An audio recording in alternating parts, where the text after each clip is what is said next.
Diddy was just hit with a new lawsuit from a male worker that he hired for a freak off. And honestly, this does not look good for Diddy because we know that the feds have these male workers as witnesses against Diddy in his criminal trial. And this man even explains how Diddy hired him off of a legitimate business website for male escorts for women to get him into these freak-offs. This John Doe claims that in 2012, he was a contractor for a male companion service based out of Florida. After meeting with Diddy through this service, he would travel from Florida, where he resides, to New York City at Diddy's request. He said that he arrived at the Intercontinental Hotel in New York City, where he was brought to a suite where Diddy would soon order him to perform acts upon his female companion. And you already know a lot of this sounds very similar to Cassie Ventura's lawsuit, and Cassie Ventura even talks about in or around 2013, Diddy allegedly set up an FO at the Intercontinental Hotel in New York City, where he was charged tens of thousands of dollars in damages by the hotel. And just this part of this information automatically made me think that it could possibly be Jonathan Odie, who is this male worker. If you remember, in 2018, in that police interview, Jonathan Odie was actually arrested and he lives in Miami, Florida. He explained how he was a slave to Diddy and doing all of these crazy things to Cassie Ventura, and even admitted that he caught an STD from Diddy and turned around and sued Diddy, and him and Diddy allegedly had a settlement. That way it never got out to the public. And Diddy just filled out a motion to the judge trying to get one of his charges dropped in the indictment, and he admitted to using this escort service. Diddy says that count 3 in this case is based off his occasional use of male escorts. He said that this business is not some secret underground operation that was previously unknown, and it has been operating in the open for over a decade. Because the way Diddy wrote all of this information in this motion, I was able to figure out what company that he was talking about. Diddy said in this motion that this business and its CEO have been featured on a popular Showtime TV show,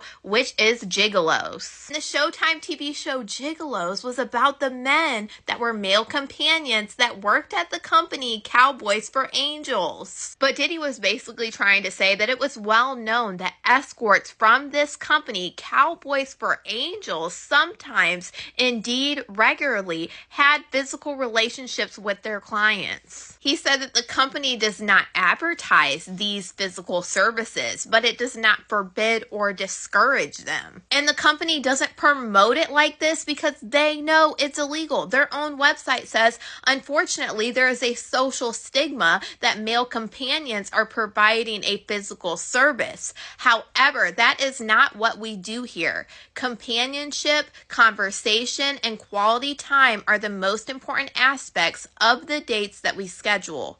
At Cowboys for Angel, we pride ourselves in providing our clients with undivided attention and engaging, intelligent, and witty conversations. He alleged that Diddy had him drink from a water bottle and then rub baby oil all over his body, and one or both made him feel as if he had been given substances and he was not in control of his body. Now, this John Doe alleges that Diddy directed him to perform oral and other acts on his female companion for multiple hours, degrading her. Diddy was directing him to degrade her and perform degrading acts upon her. He said after this was all over, he went to the bathroom, and while in the bathroom, Diddy allegedly entered and said, "I really want you to stay. Let's turn up. Let's turn up."